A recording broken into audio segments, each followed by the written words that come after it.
The darker the color, the greater the nutritional value. Let families find a piece of land where they can grow their own crops. They can cultivate their own crops. Because in the last days, the problem of buying and selling will be a serious one.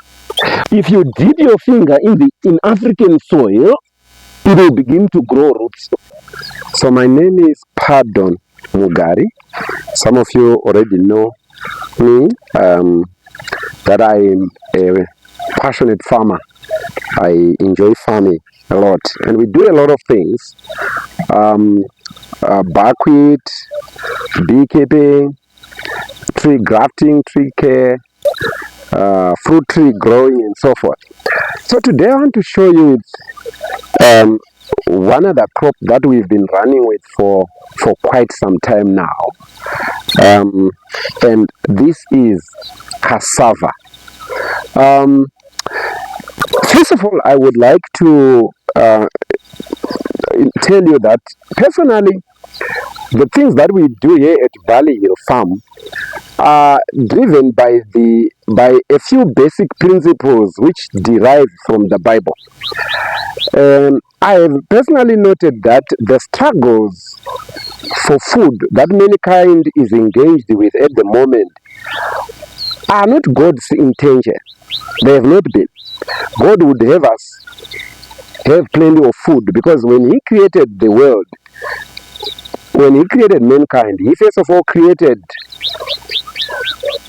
plants and animals and many other things upon which men had to subsist.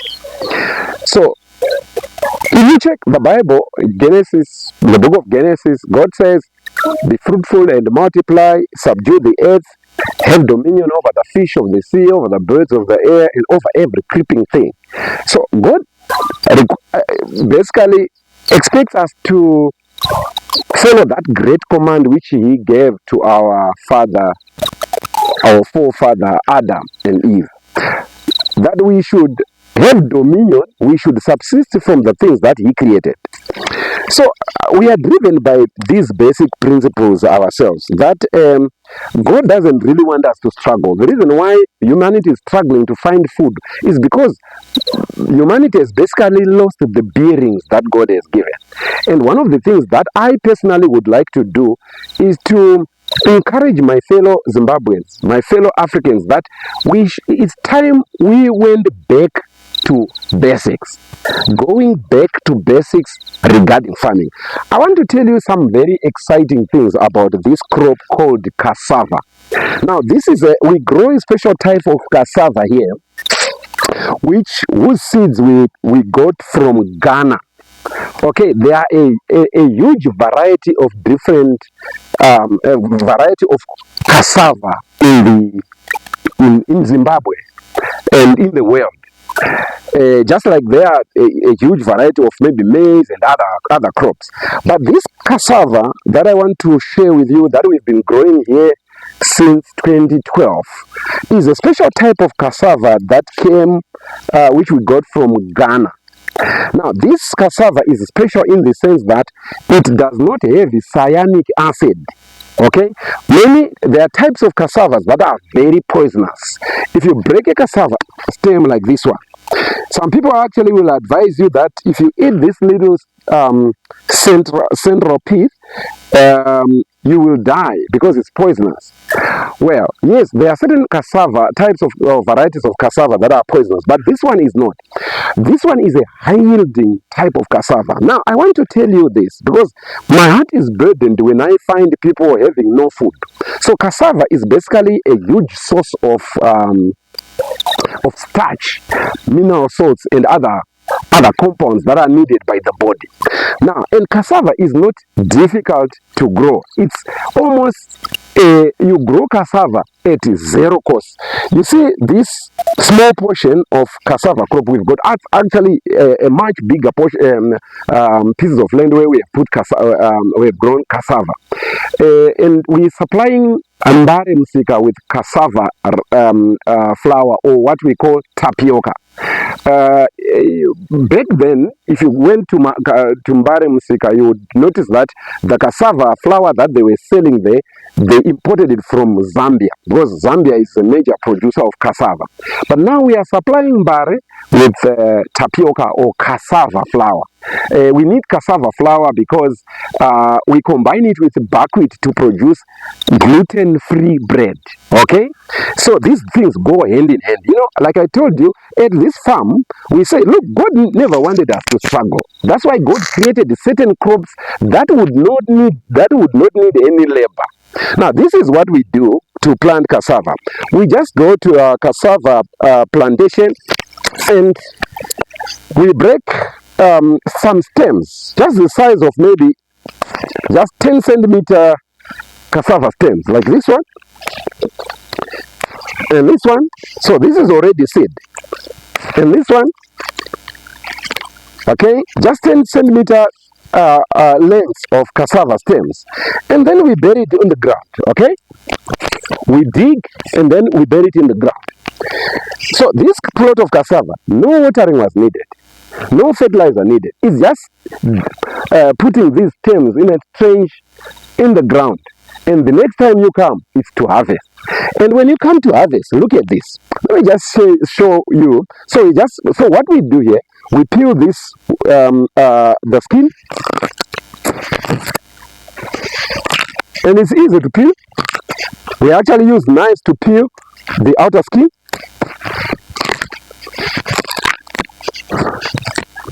And when we peel this outer skin, we peel this one manually. It's so easy to peel. And then we have a small machine which we invented here, where we run the stems, the peeled stems, and then the machine, it's an electric driven machine which chips this cassava into small little chips, small little pieces. Then we dry it in the sun. And when it's dry, we put them into sacks, those dried cassava chips, and then we pack, we store. When we want cassava flour or tapioca, we take those the stored cassava grain and run them through our grinding mill, and we have cassava flour. And cassava flour, many people are now noticing that it is anti-cancer cassava, and there is now a huge demand. Right now we can't actually supply the demand for cassava. Now this tapioca, this type of cassava, I told you that it has no cyanic acid. Cassava varieties that have cyanic acid are very poisonous. Cyanic acid is coming from cyanide, okay? So it's actually quite poisonous. It can kill. But this one is zero cyanic acid. You can see me eating it. There are a lot of people with what I was saying. You can't eat uncooked cassava. You can eat uncooked cassava? No. I can finish this thing. We were told that it is dangerous. No. Those are meats, you know? I look at the center. I'm breaking it and eating it. Okay.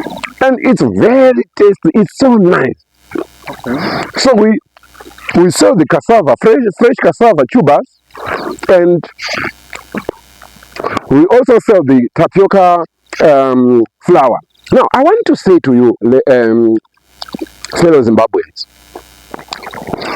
surely time has come for us to go back to basics. Because personally, I do not understand well why people are starving, why people have no food, when we have crops that God created, which require almost zero labor. I'm telling you that this one, all we did was simply to bury the stems in the ground. That's all. No fertilizer, no spraying. Cassava, I've not seen any disease for cassava. Really? Yeah, I don't know of any disease that affects the cassava. Okay. And when you are harvesting cassava, we get at least around 20 kgs per stem, per plant, like this one. This was one stem. So when you are harvesting this and digging around, look at the tubers. We just got, if you look at the thickness of this tuber, look at this tuber. So this is just about 6 months old, this one. So when you can leave this cassava to about almost 1 year, and when you leave it 1 year, the tuber will be as thick as my leg there. Mm-hmm. You see? And so last time I weighed 25 kgs from one plant. So you have got 100 plants. You can imagine. 2 tons and a half. Yeah, but people are going hungry. And it's I don't know. Maybe people are lacking knowledge. In fact, when the Bible says, "My people perish because of lack of knowledge," many people think the perishing is about wars and what. One can perish in many ways. In fact, do you know? The Bible says the devil came to steal, kill, and destroy. So I want you to know that one of the things that I have come now to believe fervently is that one of the things that the devil is stealing is actually information or knowledge from his people, especially basic knowledge for survival. Many Zimbabweans know a lot of things that have nothing to do with life, that have nothing to do with productivity, but the very basic things people don't know. This is one thing that really, really worries me. So this cassava, I have teamed up with another gentleman. His name is Engineer Gomba. He's in Kwekwe. That guy, I want you to go and visit him. He's now done about 2 hectares and he's growing his cassava. So it's only the two of us who are growing this type of cassava here in Zimbabwe now. His crop is just amazing. You see? 2 hectares. Yeah, he's done 2 hectares now, and over the next 5 years we intend to actually scale it up to around 50 hectares of cassava. Yeah, because there's no labor, there's no weeding, there's no spraying, there's no fertilizing. Yeah, what else do we want from God? Do we want Him to come down and dig the land for us? No. So you see, when I talk about going back to basics in agriculture, I'm trying to say, ladies and gentlemen, there are many crops that God created, some of which had gone extinct, like buckwheat. Remember, I reproduced the buckwheat from a literal handful of seeds that I discovered from my mom's sister's place. All right, and now the whole of Zimbabwe is now farming buckwheat. Okay, so this is a crop that would be behind it. That would be our children would never know about buckwheat. But now we're eating buckwheat bread, we are having buckwheat rice, we're having buckwheat honey, buckwheat groats, buckwheat insect powder, and so forth. So there's something with this cassava. Very soon we're going to be having cassava chips, and we already have tapioca with this cassava flour, and more. And these crops are high in nutrients, you see. So I want to encourage my Zimbabweans. Let's go back to basics. The very, very basics. My friend, in this farm, we have over 15 types of beans. Alright? Beans. Yeah. Yeah. Because I personally specialize in what we call rare crops production. Okay. There are crops that are rare, yet very important. Like buckwheat is, I'm just coming from a symposium which is being run by the Ministry of Land, Agriculture, Fisheries, Water and Rural Development at the at showgrounds, the Harare Agricultural Showgrounds. A very important program running there of researchers and agriculture. It's being run by Agriculture Research Council. So I was talking to a few people there about buckwheat. They don't know it. Just very few know about buckwheat. And this is a crop that is so high in nutrition. And then this cassava. People think, one of the things that I've noticed about Zimbabweans, we tend to look down upon certain things that are important. So cassava, if you check, you will notice that cassava, these people who live there mainly are people of Malawian origin. And so I think these are the people that brought cassava. There's a certain variety of cassava which is different from this one. Inokura seri kudai, so maybe yacho ndo ine cyanic acid ere. And then mamitsi ya kuti pana akambo poison wani cassava munhu one, and it filled the whole Zimbabwe. This cassava very poisonous, and now I know some people don't want to touch cassava. And and then you begin to and of course the other idea is, in my opinion, they also looked down upon that. They looked down upon that. Yet this is a rich source of starch. We're Zimbabwean. I think that one was a big issue. People are this is brought from Malawi. In fact, in some circles, in Zimbabwean circles, you can go to cassava. Zimbabweans,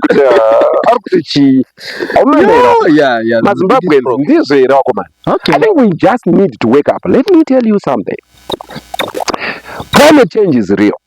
And I tell you, climate change, what is happening regarding climate change is something that the Bible prophesied about thousands of years back. Okay? And as time comes to the end, there's going to be hunger and starvation and famine. And this thing is so real. Okay? But people are just saying, they are giving it a nice label, climate change. But this thing is so real. So people who are not investing in these rare crops, in crops that are weather resilient, climate resilient, people are going to suffer. Okay, so you can notice here. If I don't want to be involved in any physical manual work in farming, I'll just change my field, put my cassava stems, and wait for the harvest. Like this. This thing, it tastes nice, and it is highly nutritious. I'm a scientist. I'm an analytical chemist myself, and I understand the importance of molecules, the importance of antioxidants in foods. This is very important. So I want to call upon you, Zimbabweans. We need a mindset change. Okay, let us change our mindset regarding food production. Because you cannot find this stuff in the UK. The UK doesn't even have the land to farm this thing.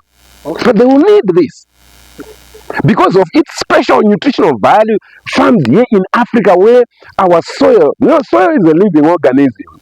Okay? Yeah, it's living. Where our soils are rich enough to support a highly nutritious food, type of food, you see? So this is very important. So this is our portion as Africa.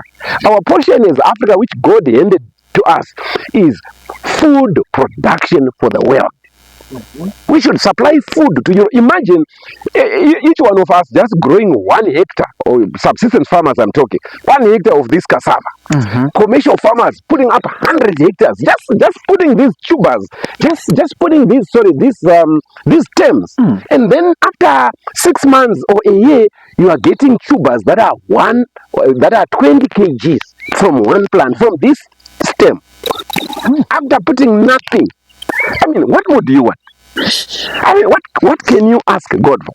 I think there's something that is coming in my mind. Like when you talk about Africa producing food, if I look back in Genesis, it seems as people in Israel, they having challenges of food. When they had challenges of food, they were going to Africa. Yes. Abraham went to Egypt and go back. Then Isaac came here in Africa, went back home. Then also Jacob came with his whole family for years in Africa. Yes. During that time of drought, they were fed by Egypt. Yes. And this is part of Africa. Yeah. And indeed, and even that part of Egypt, we have even more fertile soils further south from Egypt, like here in Zimbabwe, South Africa. So our land, look at this soil, my brother. I mean, just look at this soil. This is the type of soil, Nema historians. If you dip your finger in African soil, it will begin to grow roots. Okay. All right. Yeah, because it's so rich.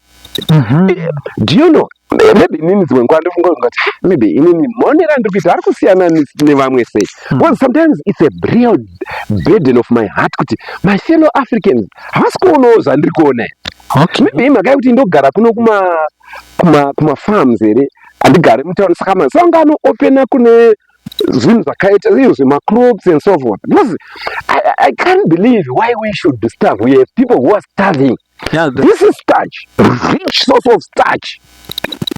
With mineral salts, this thing is just an amazing thing. And you are growing it for zero cost. All you want is a piece of land. Which piece of land is Zimbabwean? We have. I mean, no wonder why. There's this general encouragement that let families find a piece of land where they can grow their own crops. They can cultivate their own crops. Because in the last days, the problem of buying and selling will be a serious one. Our government opened up pieces of land to everyone who is willing. Of course, there are some people who are still complaining we haven't got, but where there is a will, there is a way. If you want a piece of land, you get it. There's no way. Even to rent a piece of land, imagine if I rented a hectare of a piece of land. People are renting out, say, $100 per season or per year.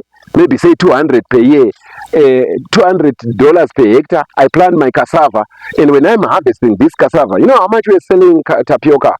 We are selling tapioca at $4 per kg.